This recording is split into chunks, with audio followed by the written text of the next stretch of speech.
All right. So welcome everyone to our first meeting of the new year, special one. Antonio and I want to do something a little bit different. So you get both of us today. And what we're going to share is Antonio and I reconnected because we haven't been able to since the pandemic in both London and Vienna for two major conferences. And we're going to share the insights of what we both took from those conferences, from the other people's learnings. And we're going to kick it off with some updates because we've also been working hard at how can we continue the wonderful growth of the Institute. We're just about to hit 200 SIP members. And as that professionalism grows, we have more people coming on board almost every day or every other day. And we want to accelerate that to add more value. So Antonio and I have had numerous meetings over the last couple of months, coming up with new concepts and ideas that we're going to present to today. And we'd like your inputs and comments on those. Some I've teased into at the end of last year. And then Antonio and I will take about 8 to 10 minutes each to do a brief sharing. And then we're going to give you an opportunity to network and share with each other what your key takeaway was from our key takeaways, if that makes sense. Here we go. So as I mentioned, Antonio and I have been discussing heavily, Antonio, please jump in anytime, on how can we continue to grow value for you. And we have a number of ideas. The first one is now being branded. This is just a working logo, compliments of generative AI, called SIP Access. And as the SIPs are growing so rapidly now, we want to create an ad hoc group where it will give you access that normal members will not get. And this will be access to CEOs or specific consultants or unique research or material that Antonio and I have the ability to bring to you. So these are not going to be regular monthly or even quarterly meetings. They're only going to occur when we have something that we want to offer and bring you as value and access. And as the title suggests, it will only be for SIPs. Because the other thing we want to do is start to build the SIP community, that professional community of implementation specialists around the world. So the SIP Access is going to be launched in a few weeks. We're talking weeks, not months. And as I said, it will be an ad hoc event. Maybe just to add, I think there's not just the access, but I think the increase the networking. I think it's a key one for us. That the value comes from the connections that you make, not just with us, but with all of you. You never know. So this a bit more exclusive group. We'll try to get some interesting keynote speakers, but also favor the interaction with all of you. And hopefully this year you make incredible connections with this incredible group. Sorry, Robin. No worries.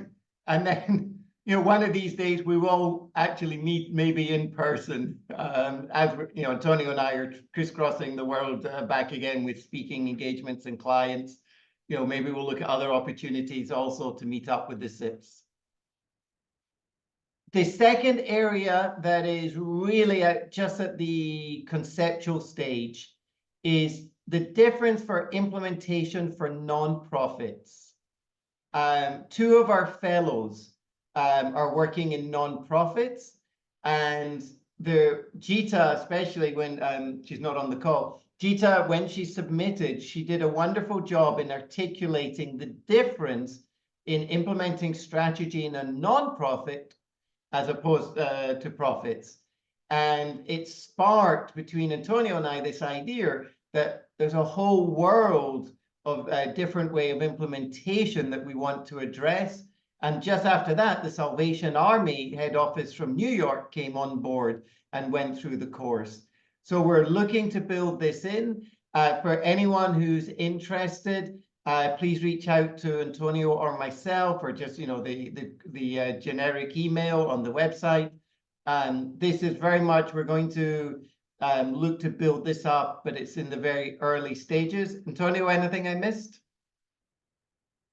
No, I think it's exciting for us. I know very well the PMI model, the Project Management Institute. They have a big focus on non-for-profit, not just for doing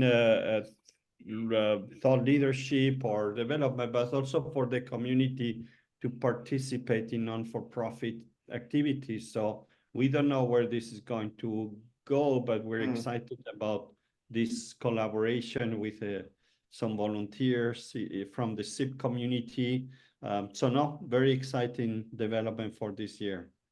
Yeah, so if any members are interested, please do let us know, because we're just building it up now and we're just starting to brainstorm. The third item is Tony and I committed over the holidays to review the course, and we're delighted that it didn't need much change, but we've made some tweaks and changes to the course, especially some of the external articles. Some were getting a little old, or some of the research was a little bit dated. So we've gone through every single piece of every item on the course, and we will be sharing with you the changes we've made in another meeting, or a different meeting. Probably, I would say, Antonio, what, maybe only between 5 or 8% of the course? What do you think? Yeah, I think more the 5 and the real content. There has been a bit of fine tuning and polishing up, and more gender, woman quotes, for example. So, but I think, yeah, the 5% is a good mark. So that means that the content that we develop stays very solid, fundamental, which I was pleased to see. Yeah, and you know, I looked at it, I was surprised. So even when we wrote this, it involves what is machine learning and using algorithms. So, you know, that part was already there, but we did add a little bit more for implementation in a digital world. And as a result of the work we've done, we are going to publish 2.0 somewhere probably in Q2. We're going to provide the updated, so CBOG, the body of knowledge 2.0 will come out later this, probably in Q2 is the target. We work with our partner who helps us with this. And this will support, sorry, if everyone can just put their mute on, that would be great. So 2.0 will come out shortly. All right, so let me pause there. Reactions, comments, or questions?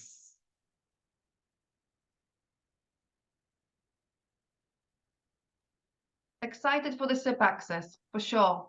And are you going to try with the SIP access to do something in a way that gives us a heads up of the new thing you're seeing, so we get to see maybe even before you go on the road with it? Well, that's an interesting one. Thank you, Lena. Definitely, it's there to give you a heads up of future trends and things that are happening. In terms of testing it, love that concept. Antonio and I are both very guilty of creating and writing and developing and designing. So yes, I think that's a wonderful idea. That will be embedded in it. So Antonio, is that okay? Yeah. That new ideas and concepts, we can use them to test and run with them. Of course, nice, good suggestion.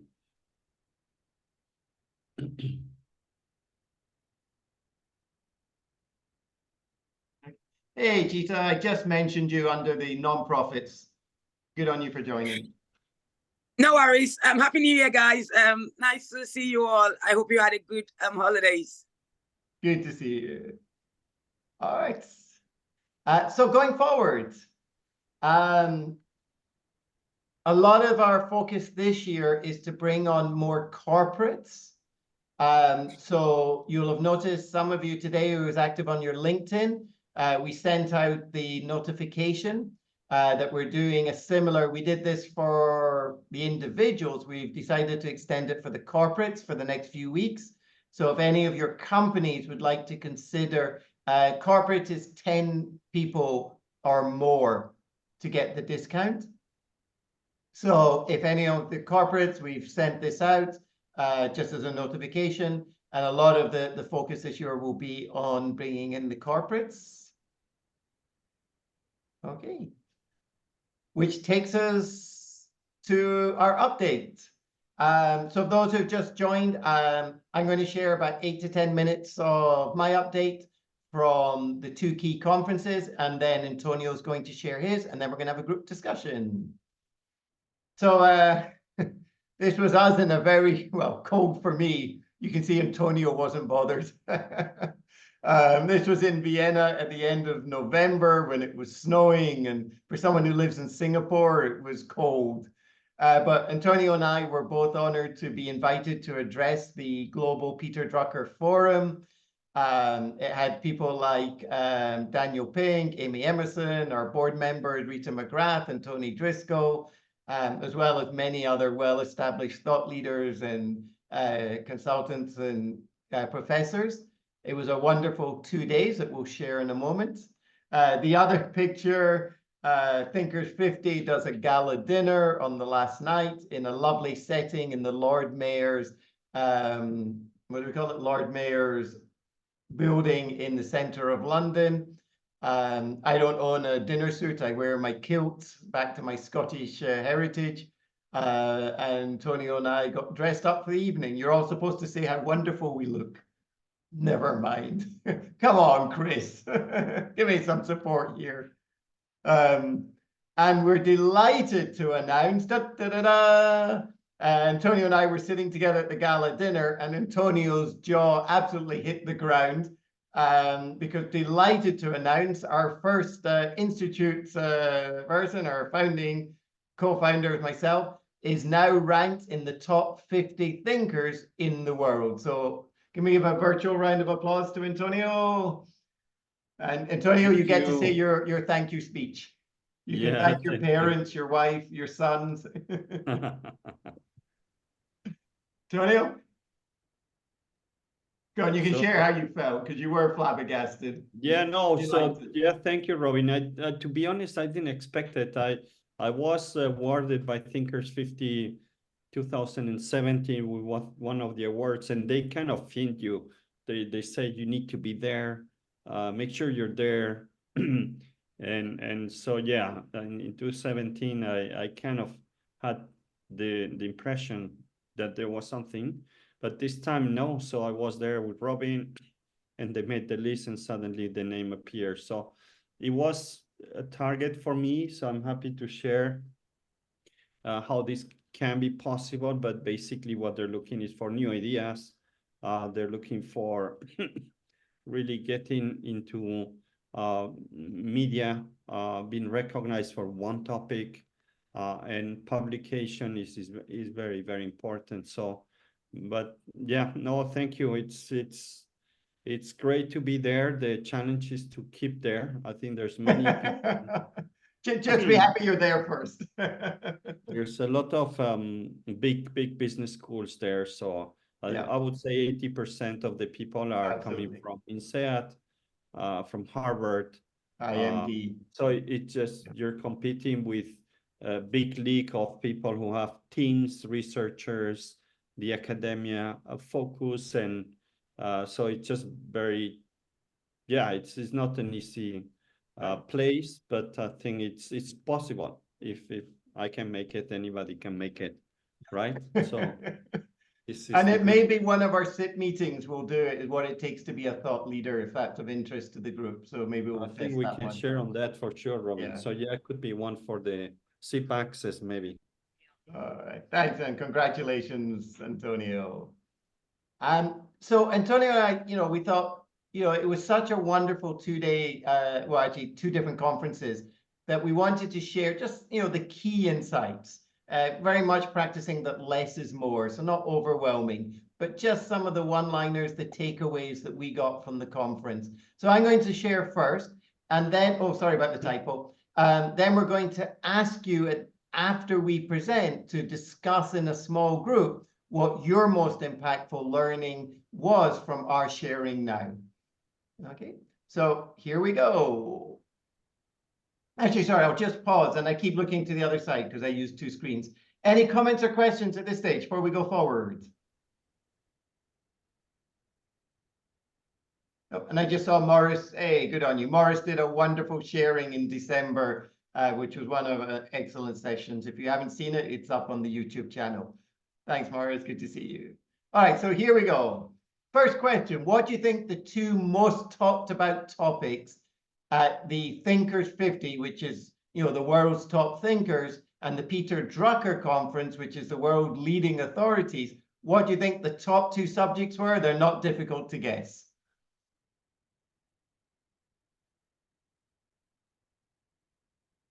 Anyone taking a shot? Was it artificial intelligence? Okay, well done. Go a bit deeper, one level deeper. Machine learning?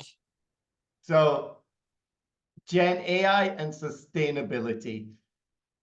These you just heard almost in every single presentation.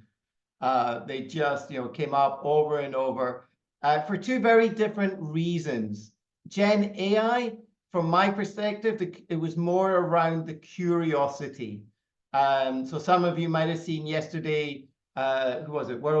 Not the World Economic. Somebody announced, you know, 40% of jobs in the future are going to be impacted by Gen AI.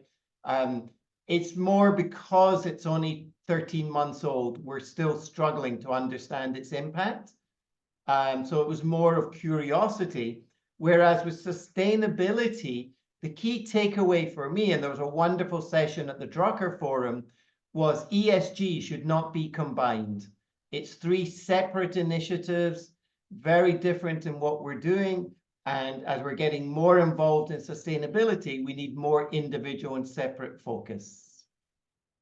There was a research referred to, there was a Harvard article done on Boston Consulting Group, where the consultants were able to work 25% faster for 40% better.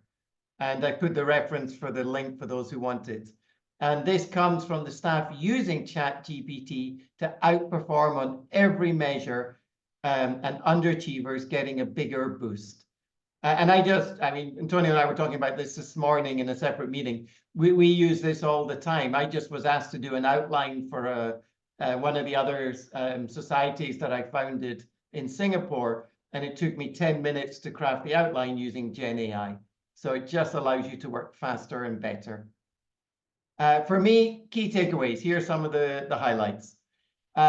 These are what some of the speakers shared that I made notes of.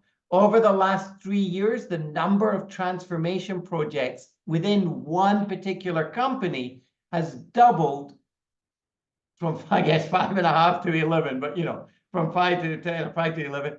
So the point here is over the last couple of years, the number of transformation projects, not just the daily projects, but across the company is rapidly growing. This was a quote made, and I cannot find the reference. So if anybody finds it, I would love to know it. Somebody said that organizations are 8 times more successful when they have a framework that makes it systematic. And they said it came from McKinsey, but I've checked the references and I cannot find it. But it was very interesting. So I'd love if I put it up today to see if anyone else has heard of it or knows the reference within McKinsey. Another one that was shared I liked is AI is already 70 years old since it first was evolved. And 85% of 2030 jobs have not been invented yet, which came from a research report from SHRM and Willis Towers Watson. I sometimes use the line, students today are studying for a job that's not yet been created to use a technology that's not been yet invented.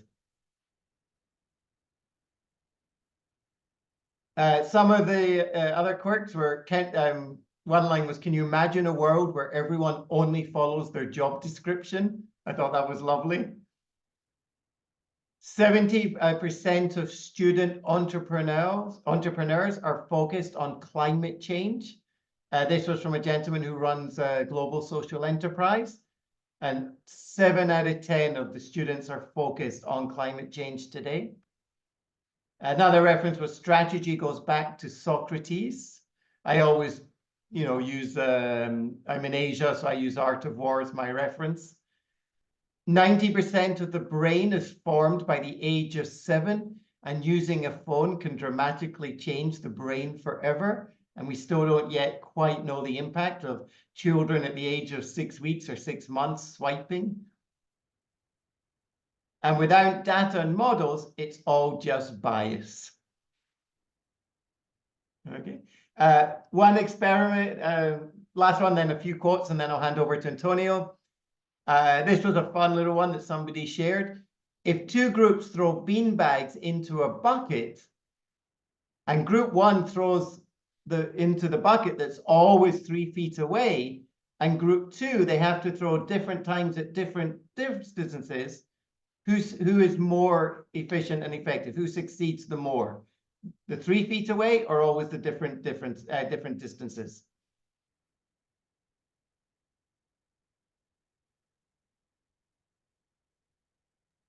I'm leaning to the different distance.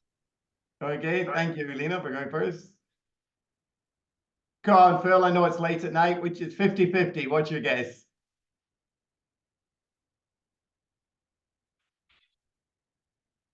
Hang on, you still.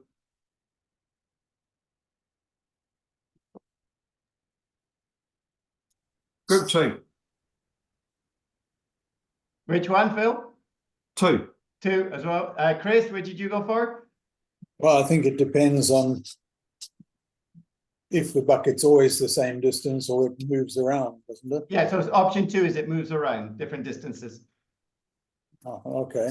So, Then I'll probably go for group 1. okay, so the answer is, and the reason it's interesting is, it's group 2 is more successful because they develop the pattern and recognition to build models.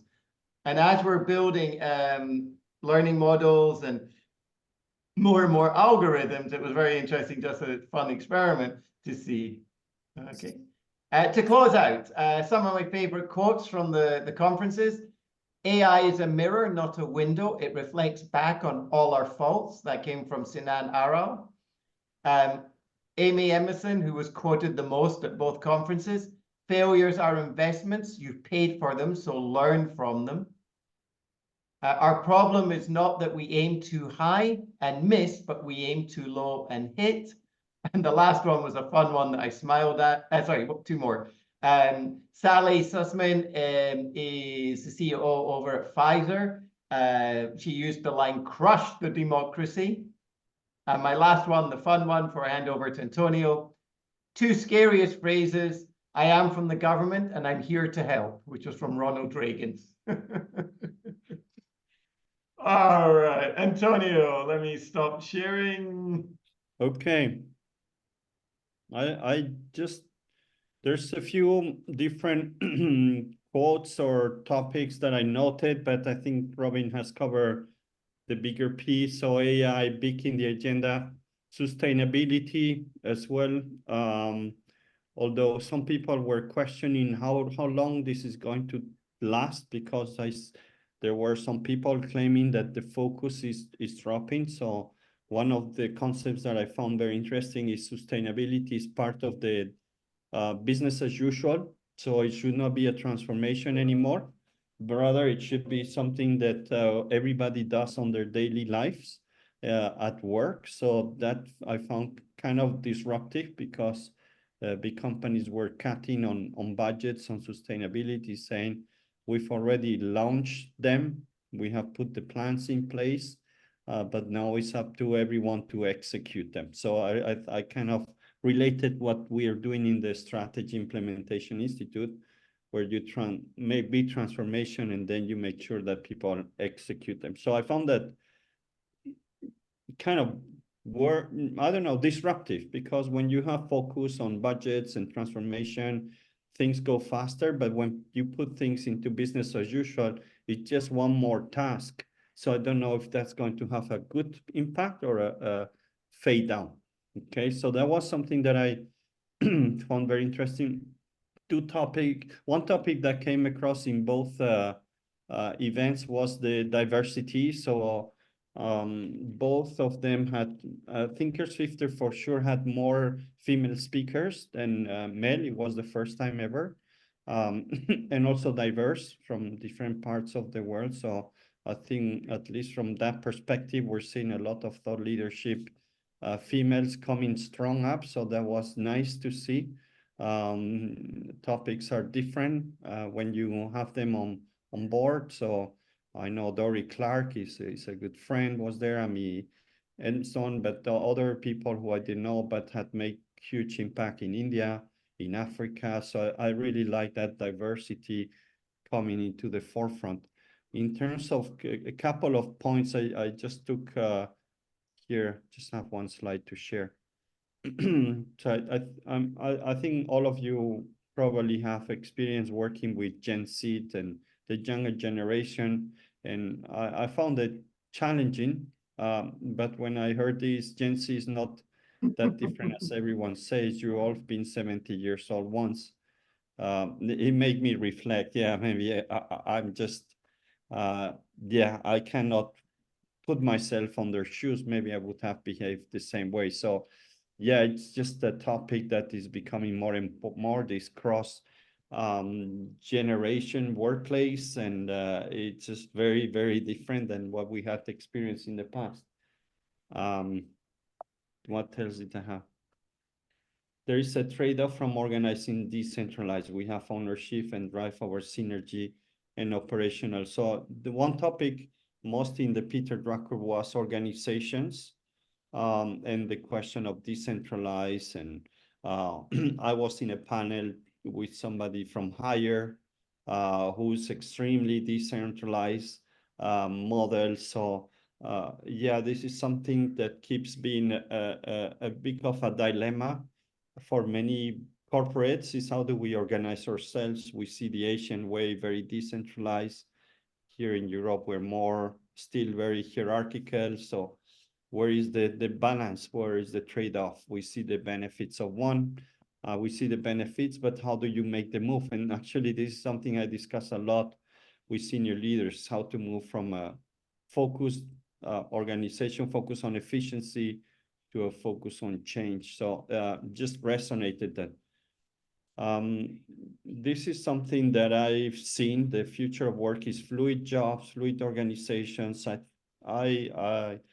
Somebody was saying that job descriptions are dead. I had also written about that. So yeah, how is the future of work going to look like? In fluid organizations, people choose their jobs, and how does it look like? How do you manage people where there's no hierarchy? We have experience, but many senior leaders don't have that. So I found that also kind of a hot topic. We still don't know how the future of work will look like. Yeah, we know many things, but we don't know how work will look like in 10 years, which is, for us, I think, exciting, for many, worrying. I love this quote, to be big on the outside, you have to be small on the inside. I think this was something that the Hire BP Europe said. So they're a huge company, but the way they behave is small. And I think that makes so much sense in terms of small teams or small projects.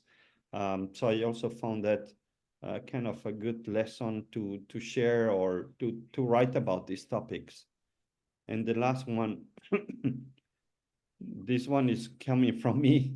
I mentioned this in my session. I think most people work on things that they're asked to be done, or they're identified to be part of, and I think the whole system comes from very old organizational structures and top down, and you don't create engagement today by just appointing people to participate in a job or in a project.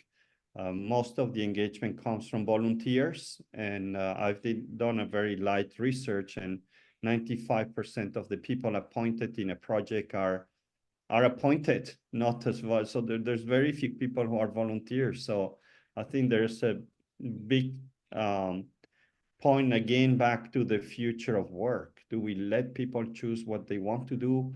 How do we manage that? But if you want engagement, this became very clear. You need to have more volunteers. So there were the main highlights on top of what you covered already, Robin. I think there is some interesting, food for thought that we wanted to share. At least these were the topics that I found aligned to my vision, but also a bit provocative and to be worked on in the next month. Thanks, Antonio. I think, Gita, you had your hand up. Did you have a question? Yeah. Yes, I did. I thought it was a really interesting conversation. Then thanks, Antonio and Robin. And just to add a few points to that, I think from the ESG perspective, I totally agree, right? It's always like the governance bit, it's overrated. Everyone wants to get into that space. The social impact bit, no one is touching on it. The environmental side of things, everyone loves it because it gives accolades, right? You can put in your reports and make it look really good. So maybe separating that might really work because, as you all know, from my perspective, I'm very social impact oriented. And I don't think working with several organizations, some really, really big names, I wouldn't mention them. The social impact bit is very weak and I call their attention to it, especially when I do some work on the business model. It's really clear that the strategy, the alignment of the strategy to a lot of the social impact work is really, really quick win stuff that they can actually be able to put in their reports to make it look good. So there's a lot of planning, but there's no implementation. And that's what they're facing. It's almost like there's a lot of sustainability initiatives and practices that people want to leverage on. But the problem still remains that are they implementing anything? What does success look like? And what exactly have they implemented? And it's very difficult to really articulate that. So great points on that. And I wanted to also talk on the disruptive element that you mentioned, Antonio, on sustainability. When you talked about that, obviously they're now more focused on implementation and maybe not quick wins. And I think this is a very, very interesting topic because I think some organizations have to start with quick wins. The reason being is that they have to do something now. Sustainability around reducing carbon footage is very easy if you start to look at it from ground up. So you can tell everyone you can work on your light bulbs, for example. That's a big impact. So you can decide to change all your light bulbs in your organization. That's an impact. So those are quick wins that doesn't really need some kind of deep dive strategic implementation to implement those. But then there's all other elements. So I think organization has to kind of balance the two. What are the quick wins for us? What are the things that we need to strategically think about and start to think about implementing this? And this will involve bringing programs and, starting off programs and making sure that they can achieve their aim, which ties to the implementation side of things. And then with the Gen Z, I love my Gen Zs because I'm working with youths in Africa and, I've got about 2,000 talents that I'm trying to train and just on the social impact level. And I think that it's true to say that they are humans, don't treat them differently. But the reason why I think that we need to look at them more, maybe more critically going forward is the dynamic process of change in the world is affecting them a lot. And this is me now doing a research and understanding this. A lot of these Gen Zs are really struggling to meet up. They are not on from an entrepreneurship perspective, from a strategy perspective. They're thinking, okay, where do I really fit in? Where do I go? It's almost like they're moving really rapidly. And then all of a sudden they're stopping and then there's no movement again. And there's also the culture element. I mean, there was something that I took from your book, both of you, where you said culture eats strategy for breakfast. And we kind of revamped that to say, now culture eats talents for breakfast, and those talents are those Gen Z. So I think the dynamic process of change is really affecting them. That's why we need to look deeper into them, and that's why it's a buzzword right now. So that's what I needed to add those, and thank you very much. I thought it was really, really great point for both of you. Gita, no, that was excellent, and your passion as always comes through so strongly. I'm not going to respond because I want to make sure we have time for the group to discuss. We're going to do just small groups of about 3 or 4 people. The question is, what was your, from what Antonio and I just shared and what Gita's impressions there, what was your number one singular takeaway? We're going to do the groups. How are we doing for time? Shall we do 9 minutes? Actually, we can do about 12 minutes, yeah? We'll do 12 minutes. It'll give you time to network and introduce if you've not met before. And then come back from the group with just one item that you can share in 30 seconds about what was your, thanks, Alexander, what was your key takeaway. So here we go. I'm going to open the rooms. Okay. And we'll take 12 minutes. And then we'll come back and share in 30 seconds. We'll do a quick, excuse the pun, round robin of the sharing. See you in the breakouts. See you.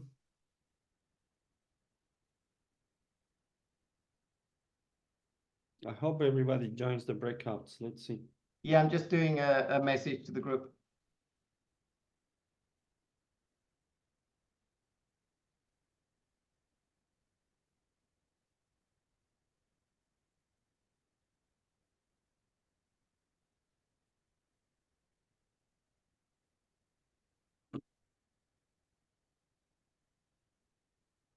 Do you normally join the groups when you host it yourself?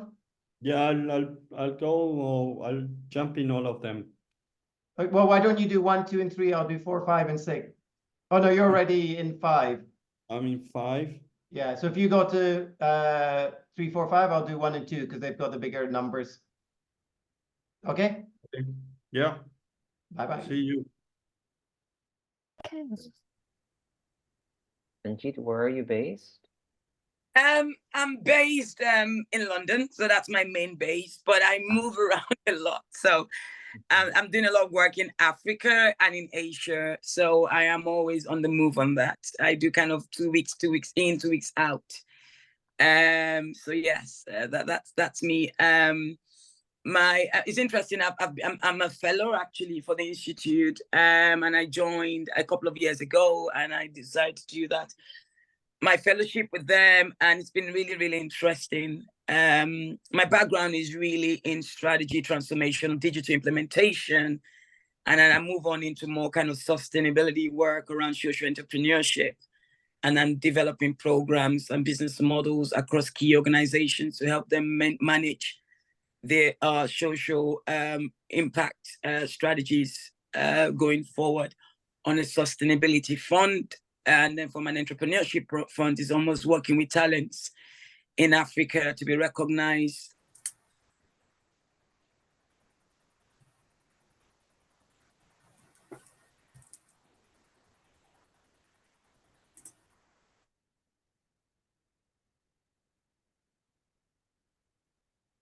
All right, so the rooms are just closing.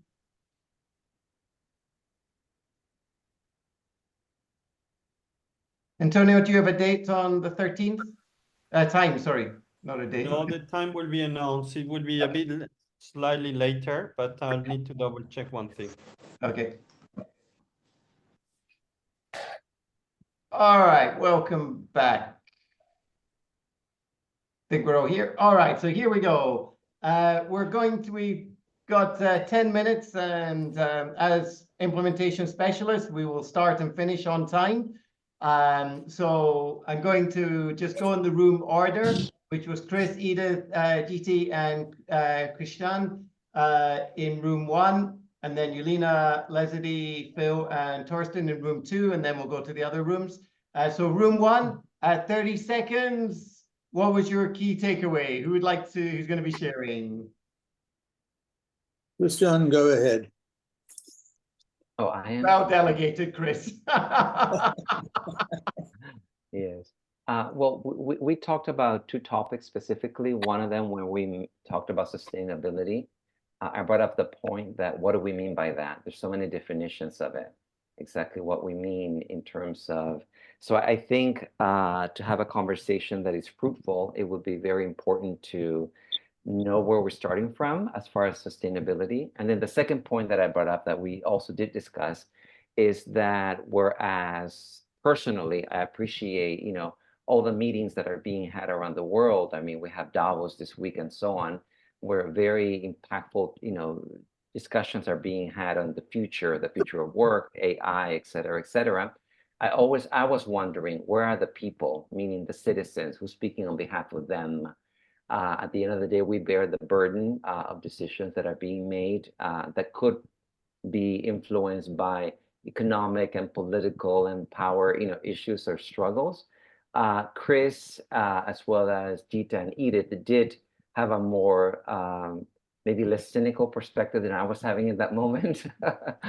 And they did say that a lot of the, there's the grassroots movements that really, there are things happening other than the world that we're in when we're talking with organizations and things that at that level, that there's a lot of grassroots possibilities happening and, make it a much more positive future. And Edith shared the work that her organization does, which is, working with the European Commission and really having, being able to bring forward the perspective and the viewpoint of member organizations.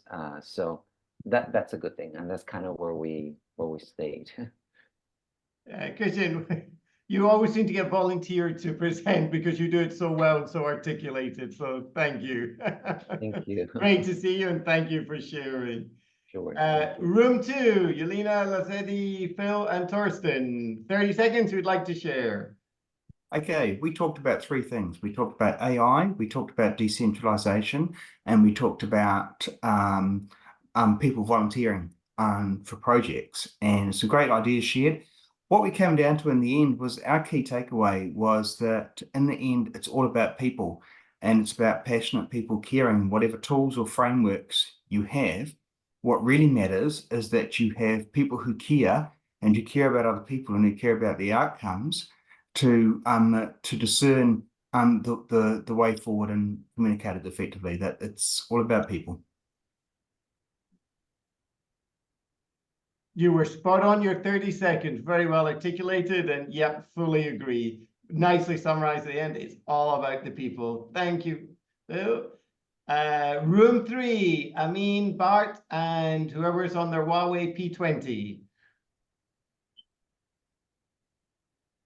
Okay, we talked about two things that were, according to us, very much related. Was AI, and then also the fact that a big part of the jobs in 2030 are not invented yet, because I think there's somewhere a link between. But we were considering and thinking about the threats of AI for the current jobs, and we concluded that AI will most probably replace tasks, but not jobs. As we saw in the Boston Consultancy Group, bright people with good tools produce superior results. That's a bit what we came to. And Amin added, and what I thought was really the takeaway for us, that adding the human creativity into the mix will always be on top. AI will not really soon be able to replace human creativity.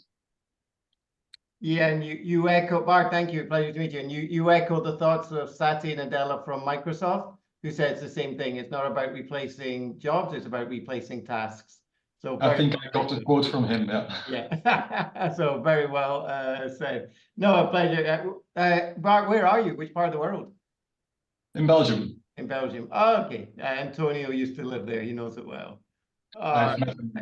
Yeah, there we go. Thank you for sharing. Room 4, Hashan and Michelle. Penultimate room. We're bang on schedule.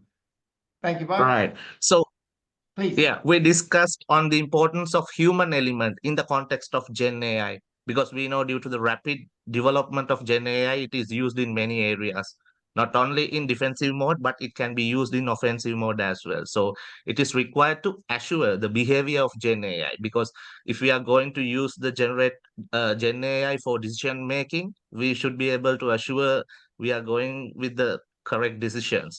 So in that case, we discussed the importance of improving human-led governance structure. It needs to be happen parallelly when the Gen AI is evolving in technological arena. So this is what we discussed. Thank you. Yeah, nicely summarized. Thank you. So yeah, I mean, everyone is just, as I said as well, you've echoed my thoughts that everyone is curious about how it's going to lead us. Hashan, thank you. And Morris or Ogu, who's going to share? Yeah, it's me. Thanks. We have two takeaways actually. We favored two ideas. The first one is about asking for help, asking for volunteers. Morris emphasized that engagement really matters. So we should ensure as many employees as possible to be committed and connected. So we should make them in the loop in order to make them more connected to the work environment. So they should be able to produce more ideas for the business performance, the whole level. And the second takeaway is that AI is a mirror, but not a window thing, because it emphasized that the human factor is still important. It's still a part of the process. It's not eliminated. So still the faults, ideas, characteristics, and biases of human are included in the process of AI. So it favors the human factor. So it's a good news for us. So that is the second takeaway. No, thank you. And okay, thank you for sharing. You're And welcome. I'll just add in that in this SIP course, many of you will be familiar that we emphasize that when people choose to participate, they are up to 5 times more likely to take the right actions. And this was research that was done many years ago that's been echoed and repeated in different research. So just reinforces what everyone is saying. Let people choose. You know, and what Antonio, you shared earlier, or someone shared, sorry, that most people are not, don't volunteer for projects, are told to do it. It goes against everything we do at the Institute. All right, we got a couple of minutes left. Antonio, your thoughts and reactions and closing comments? No, great points discussed. I think they're all very interesting. It's a pity we always have not too much time, but I think good ideas for future sessions. So thank you for, I like one of the things I like most about this course is these breakouts and then what comes with it, because it helps me also to learn from you. So hopefully you learn from each other here. Okay, and to everyone, thank you for all your inputs and discussion. It's always wonderful to see you virtually. And the next meeting is on February the 13th, which will be a few hours later. Antonio's going to be hosting. I will be at the beginning of the Chinese New Year celebrations here in Singapore and Asia, other parts of the world. So thank you to everyone for today. I'm going to end the one person who was quoted the most in both the Thinkers 50 and the Peter Drucker, and she won for the second time in a row, is Amy Edmondson, who's wrote the book on Fearless and is known for safety and psychology. And, she just continues to grow, and she emphasizes to everyone, you've got to take risks and experiment. And to all of us, as we go ahead into 2024 with your implementation, it's good advice to guide, take risk, experiment, but learn from it and move on. So thank you to everyone. It's a pleasure, Antonio and I, to have the opportunity to host together. We'll see you doing this again next January, probably. But thank you to everyone. Have a wonderful 2024 implementation. Bye. Thank you. Thank you. Have a nice day. Bye. Bye. Thank you. Bye-bye. Have a nice day. Bye-bye. Bye-bye.